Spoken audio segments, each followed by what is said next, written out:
आपने बहुत से देवी देवताओं के मंदिर देखे होंगे जिनमें हर तरह के रूप में देवी देवताओं की मूर्तियां होती हैं, पर क्या आपने किसी ऐसे मंदिर के बारे में सुना है जो चमगादड़ों का मंदिर कहलाता हो? आज हम आपको लेकर चलते हैं ऐसे ही एक मंदिर में जहां लाखों की संख्या में जीवित चमगादड़ निवास करते हैं, जहां लोग इन चमगादड़ों की पूजा कर इनसे अपने लिए वरदान मांगते हैं। ये है हमीरपुर जिले का प्राचीन चौरा देवी मंदिर। दो नदियों के बीच के इस स्थान पर कभी घना जंगल था। करीब सालों पहले कुछ चरवाहों ने एक पीपल के पेड़ के ताने से खोजी थी एक मूर्ति। पत्थर की ये मूर्ति बन गई श्रद्धा का केंद्र और लोग इसे चौरा देवी के नाम से जानने लगे। इसी घने जंगल में मूर्ति के आसपास रहते थे हजारों बड़े चमगादड़। इनकी आवाज और लटकने का तरीका बेहद डरावना था। मंदिरों की घंटियों के साथ इस चमगादड़ों का अपना अलग महत्व है।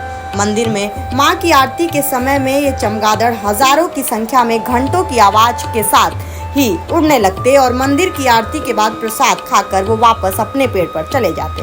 कहते हैं कि जहां चमगादड़ों का वास होता है वहां वीरानी ही रहती है। ये अंधेरे में ठंडी गुफाओं में रहते हैं, पर यहाँ ऐसा नहीं है। आसमानी डर के नाम से पुकारे जाने वाले इन चमगादड़ों पर बनी बैटमैन नाम की 3 फिल्में किसी याद नहीं है। मंदिर के श्रद्धालु इन्हें माता के रक्षक मानते हैं और कुछ लोग इन्हीं अच्छी आत्माएं भी मानते हैं जो मां की भक्ति में लीन होकर मां की पूजा करने के लिए आरती में शामिल होते हैं।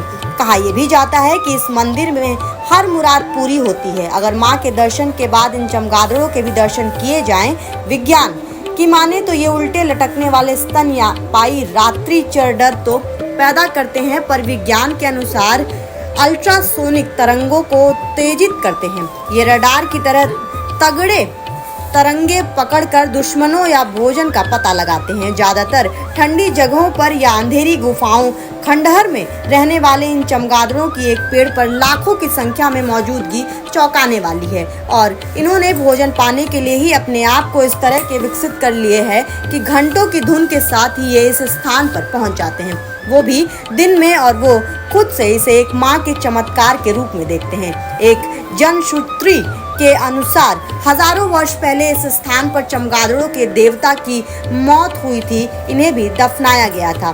तब से मंदिर के पास ही ये घूमते और मंडराते हैं। करीब ही यमुना नदी का जल पीकर वो अक्सर मंदिर की चौखट तक आ जाते हैं। उसी समाधि की सुरक्षा और श्रद्धा के चलते चमगादड़ों ने लाखों की संख्या में ये अपना डेरा जमा लिया है। अब ये बात कितनी सही है कही नहीं जा सकती, पर इतना जरूर है कि सैकड़ों साल पुराने इस बरगद के विशाल पेड़ पर लटक रहे चमगादड़ों का इस मंदिर में विराजमान मां चौरा देवी से जरूर कोई रिश्ता है, जिसके चलते इनकी भक्ति को देखते हुए बहुत दूर से श्रद्धालु आते हैं।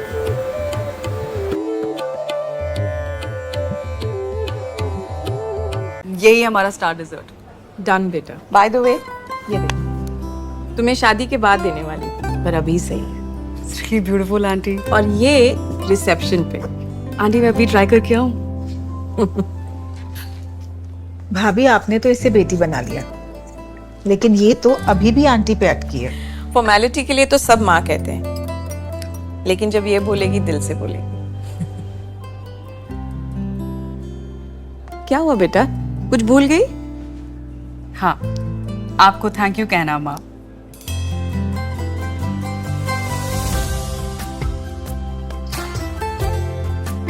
एशप्रा, जश्न सच्चाई का।